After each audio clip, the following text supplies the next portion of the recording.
ক্ষতিরাম কলেজে শুরু হলো দুদিনব্যাপী জমজমাট ফুড ফেস্টিভ্যাল, হ্যান্ডক্রাফট ও আর্ট এক্সিবিশন।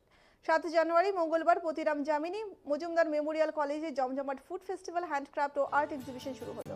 চলবে দুদিন। ক্ষতিরাম জামিনী মজুমদার মেমোরিয়াল কলেজে শুরু হয়েছে দুদিনব্যাপী ফুড ফেস্টিভ্যাল, হ্যান্ডক্রাফট এবং আর্ট এক্সিবিশন।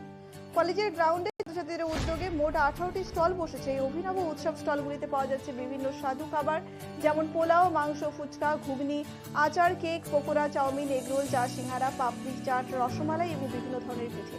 প্রতিটি খাবার ছাত্রছাত্রীরা নিজেদের হাতেই তৈরি করেছে এবং সেগুলি সুলভ মূল্যে বিক্রি করছে। ফেস্টিভ্যালের খাবারের দাম রয়েছে বৈচিত্র্য। 5 থেকে 10 টাকার মধ্যে বেশিরভাগ খাবার পাওয়া যাচ্ছে। পোলাও মাংসের একটি প্লেট বিক্রি হচ্ছে মাত্র 25 টাকায়।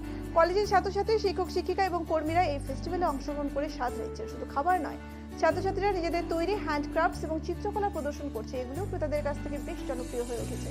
হ্যান্ডক্রাফট স্টলগুলিতে কাজ করছেন ঈশা সাহা, নীলি মহন্ত, পরিণীতা ঘোষ, প্রত্যুষা ভৌমিক এবং শ্রাবণী দাস। অন্যদিকে খাবারের স্টলগুলির পরিচালনা করছেন তমালিকা রায়, মিষ্টু মণ্ডল, অমৃতা দেব মণ্ডল, লিজা বর্মন, কণিকা সাহা, পায়েল দাস, নেহা প্রামাণিক, জবা পোশাক সহ অনেকে। কলেজের অধ্যাপিকা ডক্টর মধুরা বন্দ্যোপাধ্যায় জানিয়েছেন, এই ফেস্টিভ্যালটি স্টুডেন্ট এমপ্লয়মেন্ট জেনারেশন ও ইনকিউবেশন সেল এবং স্কিল ডেভেলপমেন্ট ও প্লেসমেন্ট সেলের যৌথ উদ্যোগে আয়োজিত। এর উদ্দেশ্য ছাত্রছাত্রীদের পড়াশোনার পাশাপাশি জীবনের বাস্তব শিক্ষা প্রদান করা, ব্যবসার বেসিক ধারণা ও জীবিকার বিকল্প পথ সম্পর্কে অভিজ্ঞতা সঞ্চয় করানো এই উদ্যোগের মূল লক্ষ্য। প্রাক্তনী থেকে বর্তমান ছাত্রছাত্রী সবাই এই উৎসবের অংশগ্রহণ করে কলেজ প্রাঙ্গণকে এক অন্য মাত্রা দিয়েছে। এই আয়োজনে ছাত্রছাত্রীদের দক্ষতা উন্নয়ন ও কর্মজীবনের প্রস্তুতিতে নতুন দিশা দেখাচ্ছে।